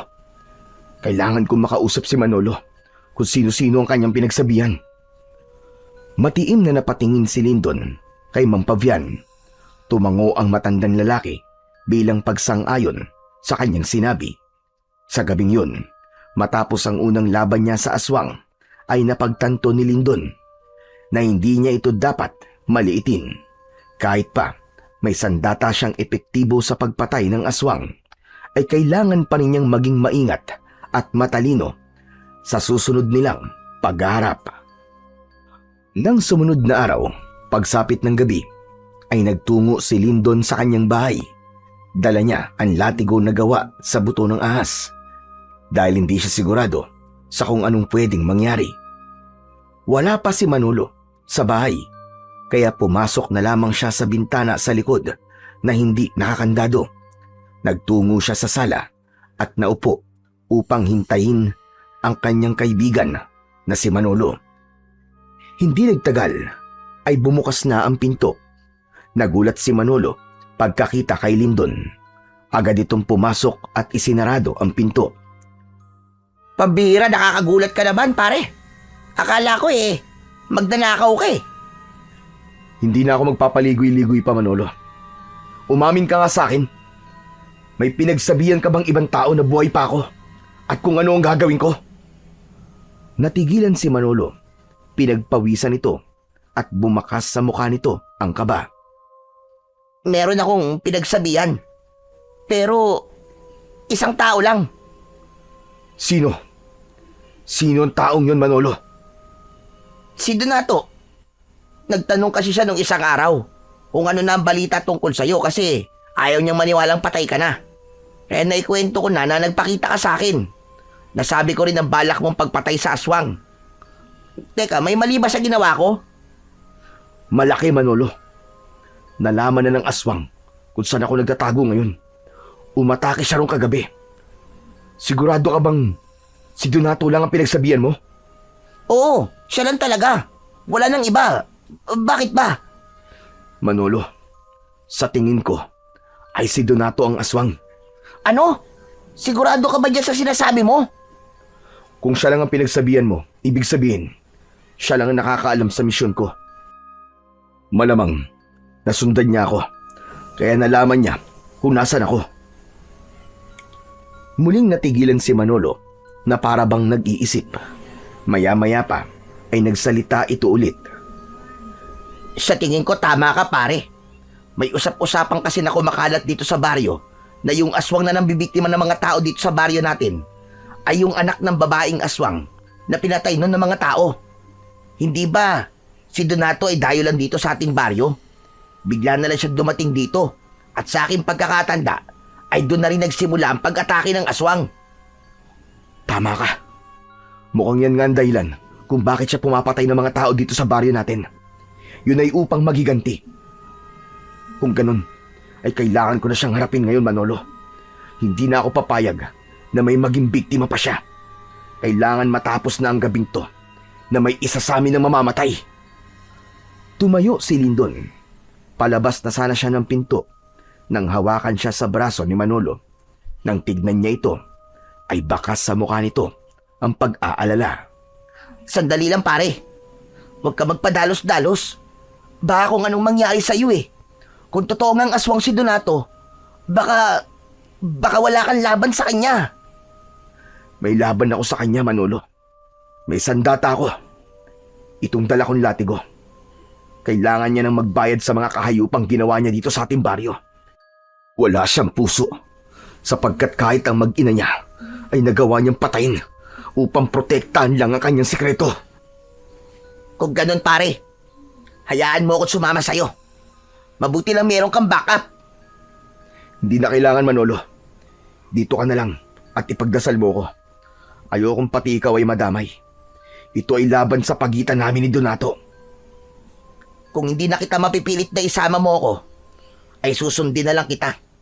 Basta, bumalik ka ng buhay dito, Lindon ha. Ayoko mawalan ng isang mabuting kaibigan. Isang tango lamang ang isinagot ni Lindon. Matapos yun, ay tuluyan na siyang lumabas at mag-isang naglakad patungo sa tirahan ni Donato. Inasahan na ni Lindon na malalaman niya sa gabing yun kung sino ang aswang. Ang hindi niya inaasahan ay si Donato pala yun. Hindi niya ito pinaghinalaan sapagkat alam niyang imposible na patayin nito si Amor at ang anak nito. Ngunit dahil sa sinabi ni Manolo at nang mapagdugtong-dugtong na nila ang mga nangyari, ay kumbinsido na siya na si Donato nga ang aswang. Makalipas ang ilang minuto, ay nasa harapan na si Lindon ng bahay ni Donato. Maigpit niyang hawak ang latigo. Nakasarado ang pinto ng bahay at patay na ang mga ilaw sa loob. Donato! Lumabas ka dyan! Harapin mo ako! Walang hiya ka, Donato! Lumabas ka! Paulit-ulit na sumigaw si Lindon. Maya-maya pa ay bumukas ang pinto at lumabas si Donato na nagulat nang makitang buhay si Lindon. Lindon? Papabuhay ka nga! Sabi ko na nga ba at hindi ka papatay eh. Nanghihinayang ka ba? Na hindi mo ako napatay? Teka, ano ba pinagsasasabi mo? Anong hindi kita pinatay? Tama ng pagmamaang-maangan mo, Donato. Alam ko ng sekreto mong hayop ka.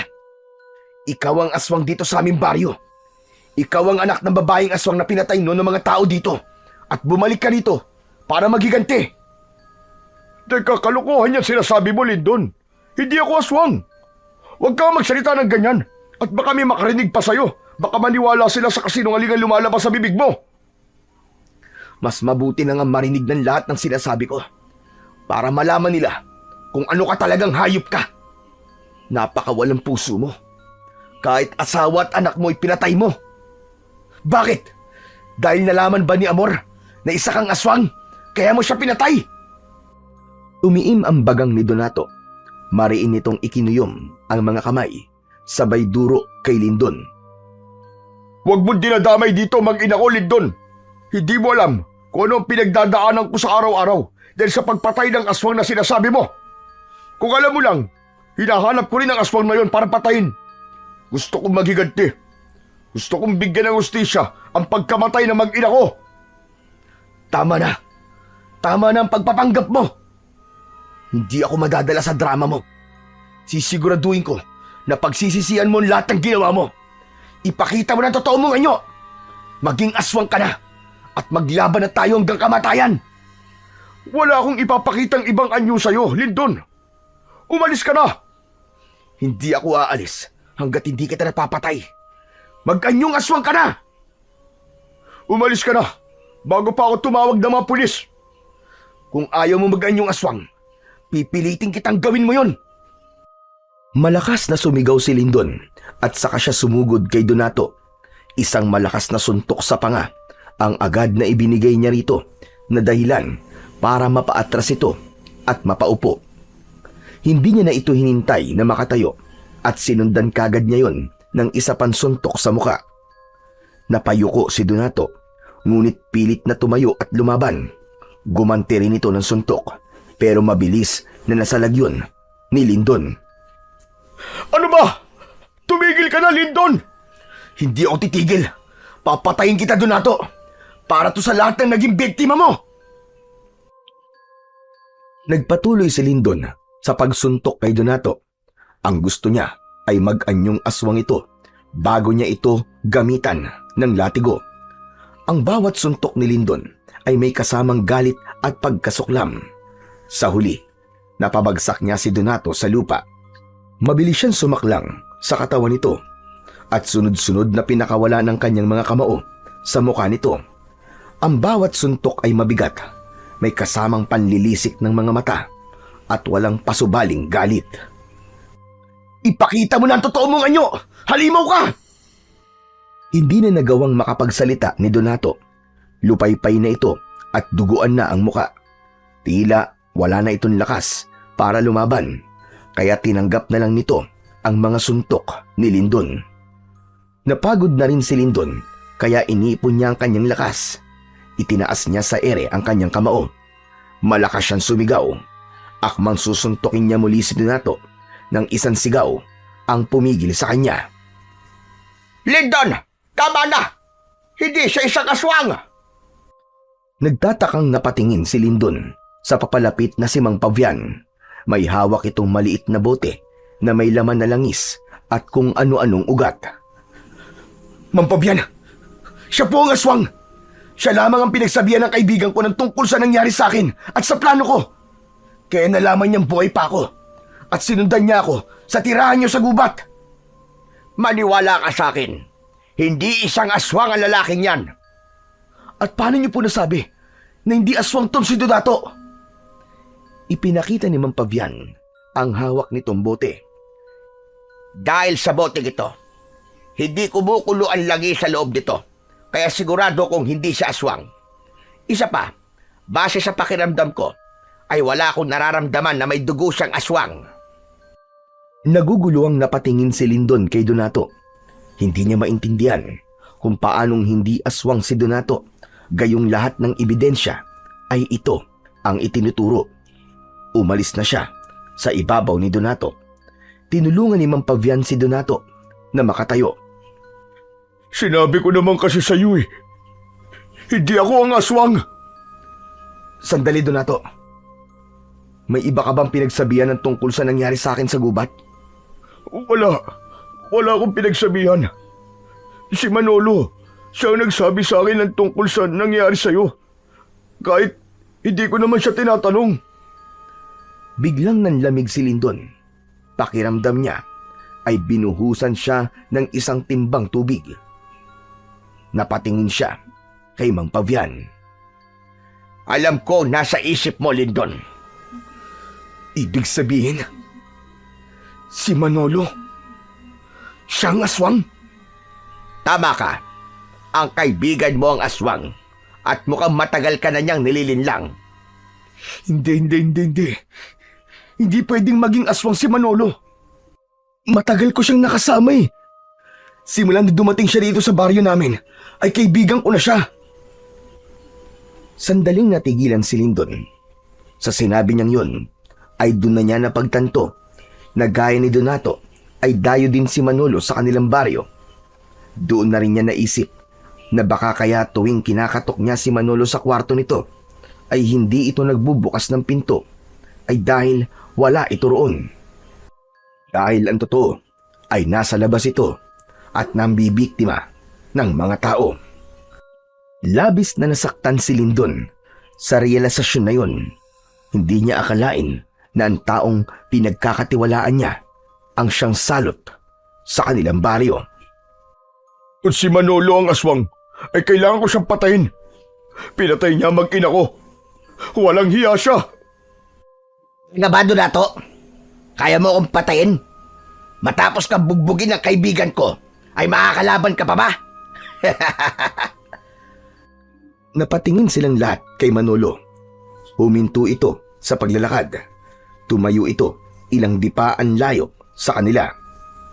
Sa kabila ng katotohanang sumabog ng gabing yun, ay may maliit pa ring pag-asa si Lindon na hindi aswang ang kanyang kaibigan.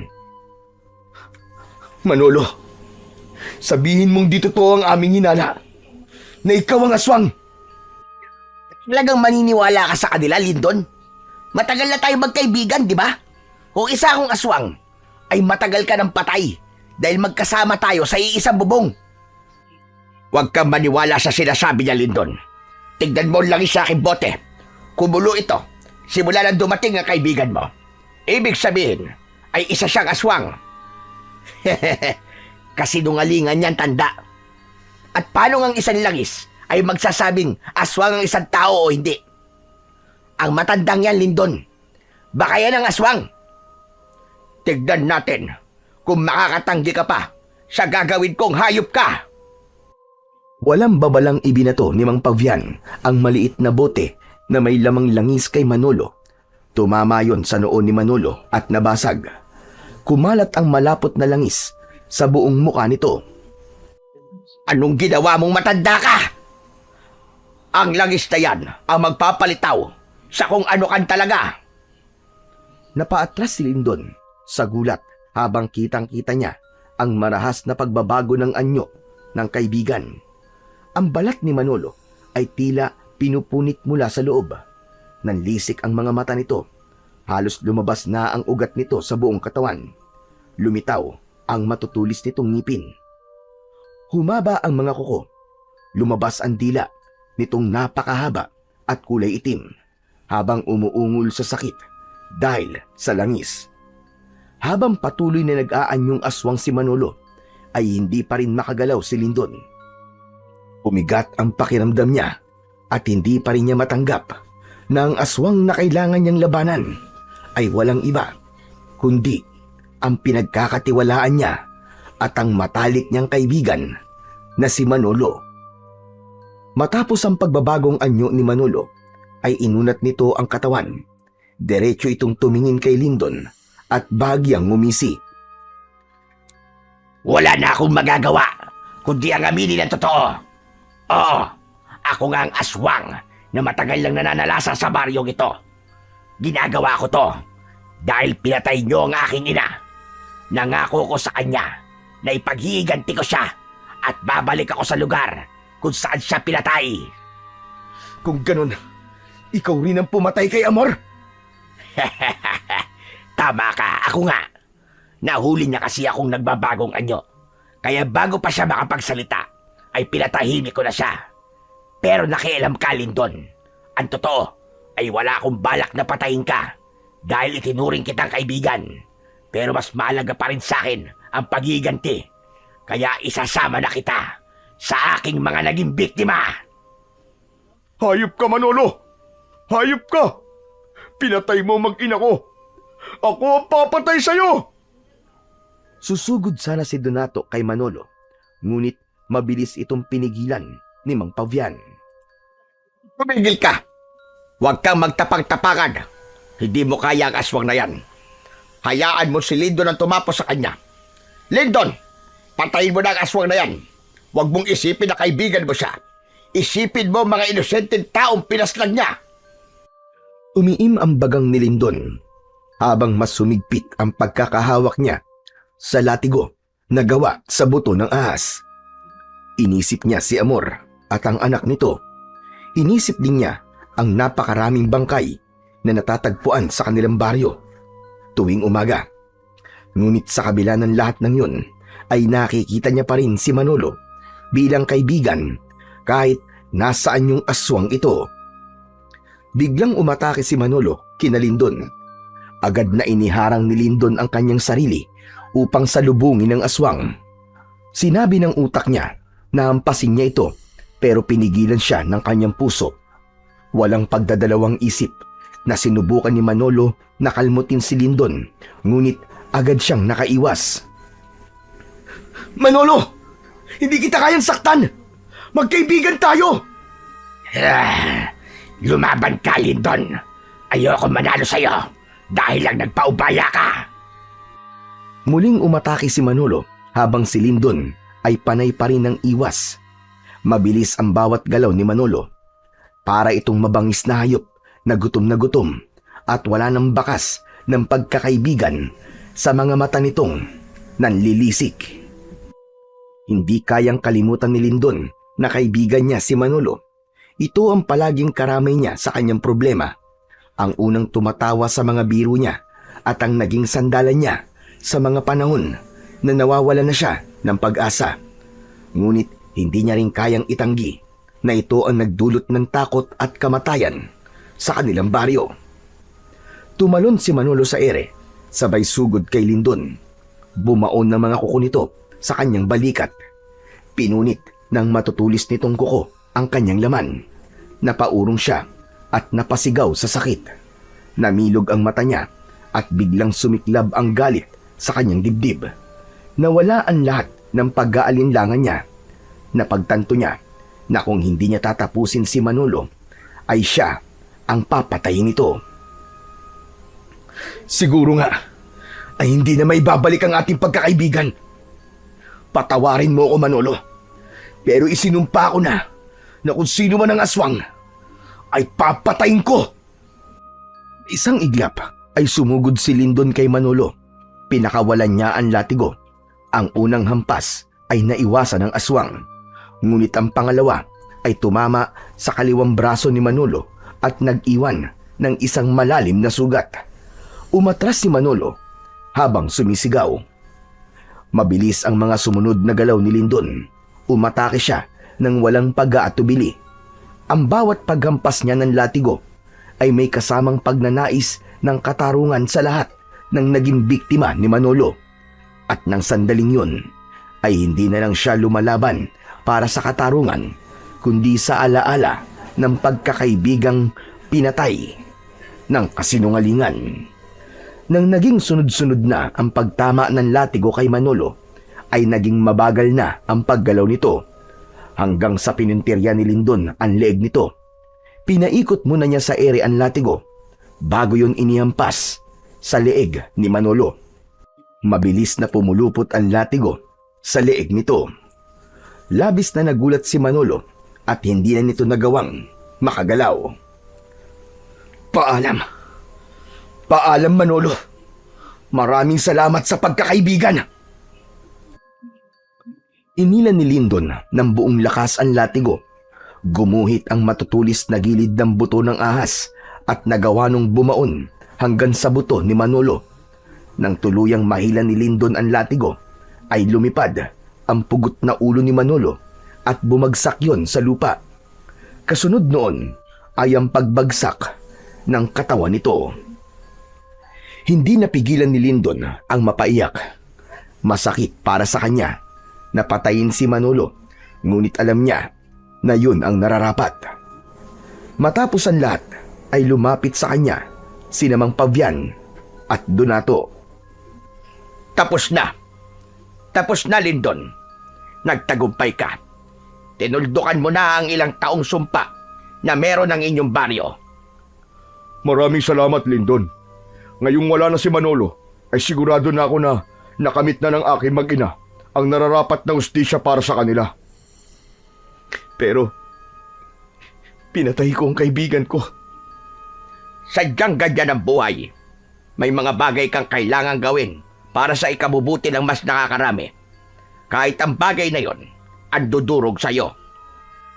Hinayaan lang si Lyndon ni Mang Pavian at Donato na ilabas ang kanyang mga luwa. Halos hindi niya matignan ang katawan ni Manolo.